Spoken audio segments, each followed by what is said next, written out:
Well, I have experienced healing, and I think how it came about was when I was a lot younger. I had had some pain in my legs, and the doctor that I actually worked for said she wanted me to have a Doppler done in my legs. Go out there, and they do this test, and they bring the wheelchair out, and they said, "You're going to be transported. We have to do surgery. We're sending for a surgeon.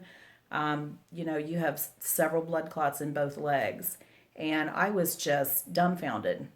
They said, "You need to call your husband. We're going to transport you by ambulance." But I called my sister first. And I said to her, "You've got to come pick up mom and my daughter Tara."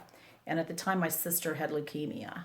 And she was doing well, but we knew that when she started doing not so well with her type of leukemia, that was when, it was done.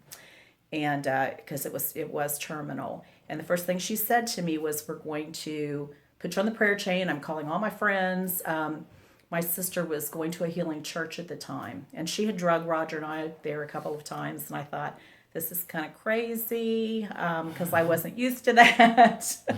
And I thought, this is very strange to me. So, but she called her friends, and she called my other sister who, lives out of town.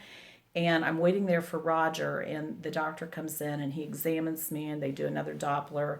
He could not find one clot, not one clot.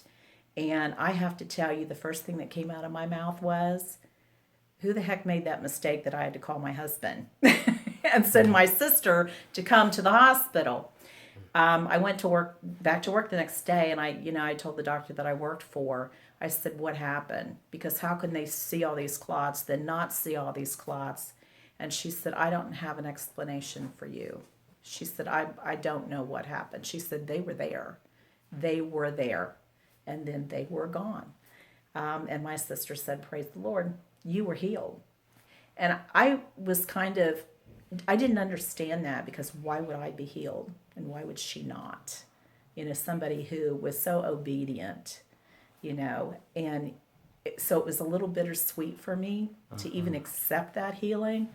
But I've got to tell you, out of that came me having a better relationship with Christ, knowing that He is truly there. Healing is definitely possible. Not asking why. And I think another thing was that the doctor that I worked for out of that whole situation became a Christian. Her and I used to work nights together, and we talked a lot about that. Was very afraid of having this back surgery. I don't know why I was so fearful. I think because I've had a surgery before that did not go so well.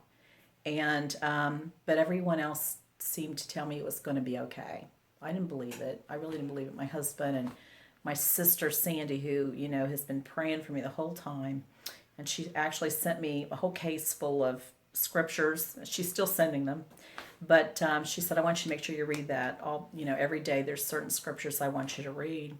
So I had the surgery, and I was amazed at how well I came out of it. I was amazed.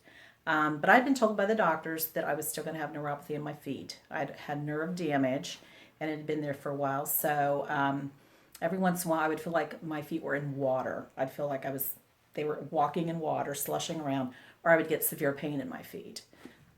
So I just thought, well, Lord, if I can walk, it isn't a big deal to have pain in my feet. It's not a big deal. But Conrad, you called me and you said, "Can I come over and pray for you?" And I know healing is possible. I know that all you have to do is ask. And for you to call me and say, "Can I come over and anoint you and pray for you?" I said, "When are you coming?"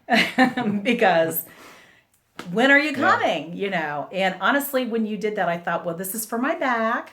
Didn't think about my feet. I thought, okay, I still need some healing in my back. But you prayed for my feet. At the time, my feet were so cold. I think you remember. It was hot out that day, and I had very thick socks on, and they just ached to even walk on them. And you prayed for my feet. And at the moment you prayed for my feet, they actually got so hot.